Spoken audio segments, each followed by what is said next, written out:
Salut, bienvenue sur la chaîne de la liberté immobilière, c'est Gaëtan. Aujourd'hui, on va parler un peu fiscalité. Alors je sais, c'est un sujet qui fait un peu grincer les dents, mais c'est pas grave, à un moment, il faut quand même l'aborder. Donc déjà, avant de savoir vraiment dans quelle fiscalité se lancer, il faut savoir dans quoi on va investir. Est-ce qu'on va investir dans des appartements, dans des immeubles de rapport, dans de la location nue, de la location meublée, de la colocation, de la location courte durée? Plein de particularités qui à chaque fois vont potentiellement changer votre façon de voir la fiscalité. Alors la façon la plus simple et la plus commune aujourd'hui reste la location meublée. Le régime qui va avec, c'est le régime du LMNP, donc loueur meublé non professionnel. C'est-à-dire que vous n'êtes pas professionnel, vous faites ça en tant que particulier. Vous avez donc c'est un régime qui est propre aux particuliers. Si vous devenez professionnel, vous avez le LMP, loueur meublé professionnel, qui lui est propre aux entreprises. J'y reviendrai un peu après. Donc de base, si vous restez sur ce type de location en tant que particulier, ça se rajoutera à votre feuille d'impôt. Par exemple, le mode le plus simple, c'est la location nue.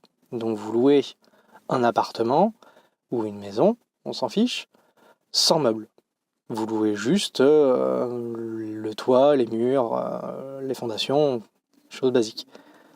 Pour ça, en tant que particulier, ça va juste se rajouter, enfin le loyer va se rajouter à votre salaire et vous serez imposé de la même façon que si vous aviez une augmentation. C'est-à-dire que ça va se baser par rapport à votre tranche fiscale et donc vous paierez plus ou moins d'impôts, ça vous fera éventuellement passer à la tranche d'au-dessus, ce qui fera payer plus d'impôts. Ça, c'est un calcul que vous pouvez faire assez facilement sur le site des impôts, je vous laisserai aller regarder.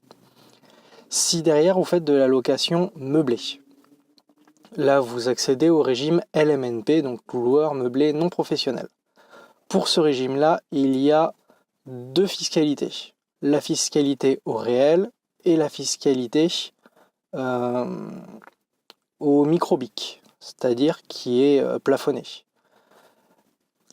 La plus simple reste la plafonnée, c'est-à-dire que vous avez un abattement des loyers de 50%. C'est-à-dire que sur vos loyers, vous allez les réduire de 50% et ces loyers qui vont rester vont se rajouter à votre salaire et vous serez imposé dessus classiquement comme on l'a vu juste avant. Si vous le faites au réel, alors là par contre c'est un peu plus compliqué. Vous allez pouvoir déduire toujours des loyers que vous percevez plusieurs choses. En général, vous pouvez déduire les travaux. Pour les travaux, vous avez deux façons de calculer. Soit vous les déduisez la première année, ce qui est en général rarement effectué, sauf en cas de petits travaux. Sinon, vous pouvez les déduire sur, je crois, 5 ans. Donc pendant ça, vous allez prendre votre montant total des travaux, le diviser par 5, et pendant les 5 prochaines années, vous allez déduire de vos loyers annuels 1/5 du montant des travaux. À ça, vous allez rajouter le mobilier. Là, pareil, vous pouvez choisir de le faire sur 5 ans ou pour l'année en cours. Vous allez aussi pouvoir déduire une partie de l'amortissement du bien. Là, c'est un calcul qui est encore autre, parce que dans le crédit, vous allez rembourser deux choses. Vous allez rembourser les frais du crédit, donc vous allez donner de l'argent à la banque parce qu'elle vous en a prêté, elle a bien voulu vous donner de l'argent temporairement, mais ça, elle ne le fait pas gratuitement. Sauf dans le cas de prêt à taux zéro, mais on n'est pas du tout dans le cadre de ça pour l'investissement immobilier. Donc vous allez lui donner de l'argent pour ce service, vous allez la payer. Et en plus, vous allez amortir votre achat. Donc au tout début du crédit, vous allez surtout payer les frais du crédit. Vous allez amortir très très peu. J'ai plus les ratios en tête, ça doit être quelque chose comme 50-50 je crois. Mais plus le temps va passer, plus vous allez rembourser le bien et non plus payer les frais du crédit. C'est-à-dire qu'au début, vous serez très peu propriétaire de votre bien. Par exemple, si vous avez un crédit sur 20 ans, au bout de 10 ans, vous n'aurez pas remboursé 50% du bien. Si vous faites les calculs précis, je crois que vous avez remboursé entre 40 et 45%. Parce que vous avez payé plus de frais. Et du coup, la deuxième dizaine d'années, vous allez beaucoup plus amortir le bien. Donc, cette partie amortissement du bien, vous allez pouvoir la déduire également de ces loyers.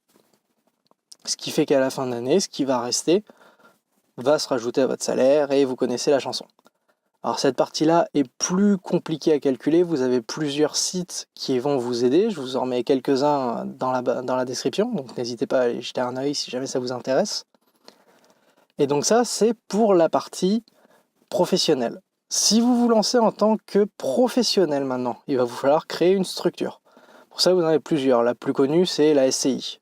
Tout le monde connaît la Société Civile Immobilière, ne serait-ce que l'anagramme, tout le monde le connaît. Vous en avez d'autres, vous avez la SAS ou la SARL, qui sont parmi les plus intéressantes. Après, là, ça va vraiment dépendre de ce que vous voulez faire, de la façon dont vous voulez investir. Vous avez aussi le statut de marchand de biens, mais qui là n'est pas à proprement parler dans l'investissement, puisque le marchand de biens va plus être dans l'achat-revente. C'est encore autre chose dans le domaine de l'immobilier. Je ferai éventuellement une vidéo dessus, si ça vous intéresse, n'hésitez pas à me le dire en commentaire. Pour la partie société, je m'y connais nettement moins, et pour toute cette partie-là, je vous recommande vivement de contacter un comptable. Si possible, pas votre comptable de famille qui gère juste des petites sociétés basiques. Il faut vraiment un comptable spécialisé dans l'immobilier et si possible, qui travaille avec un avocat fiscaliste. De cette façon, vous allez avoir les meilleures informations par rapport à votre plan d'action. Parce que si vous voulez monter une SCI, vous avez deux types de SCI au moment où vous allez vouloir la créer. Vous avez la SCI qui sera imposée à l'IR, donc l'impôt sur les revenus, ou une SCI imposée à l'IS, donc l'impôt sur les sociétés. Suivant ce que vous voulez faire, il faudra choisir l'une ou l'autre de ces SCI. Et là, on arrive dans des méthodes de calcul très compliquées que je ne connais pas, que je ne maîtrise pas, et donc je laisserai mon comptable s'en occuper. J'ai déjà choisi un cabinet comptable qui me suivra au cours de mon parcours.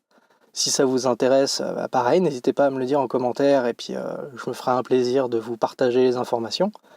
Mais vraiment, n'hésitez pas. Certes, un comptable n'est pas gratuit. Je crois que pour la première année, je suis à un peu plus de entre 400 et 500 euros, je crois, pour la première année. Mais par contre, c'est un gain de temps et quelque part une sécurité aussi derrière considérable parce que tout ce que je vais faire, toutes mes déclarations seront vues, seront traitées par eux. Et donc derrière, je serai sûr de ne pas avoir de problème, surtout avec les impôts. Et il est à noter que ces frais comptables peuvent être en partie déduites aussi de vos impôts si vous êtes au LMNP. Donc c'est un point à ne pas négliger. Certes, je crois que l'abattement n'est que de 50% sur les frais de comptable, mais c'est toujours intéressant de le savoir. Donc voilà, j'espère que la vidéo vous a plu. Si c'est le cas, n'hésitez pas à laisser un petit pouce bleu, un commentaire pour me dire si vous avez des questions, ou s'il y a des choses que vous voulez approfondir, ou des sujets que vous voulez savoir. Et moi, je vous dis à la prochaine dans la prochaine vidéo. Allez, ciao!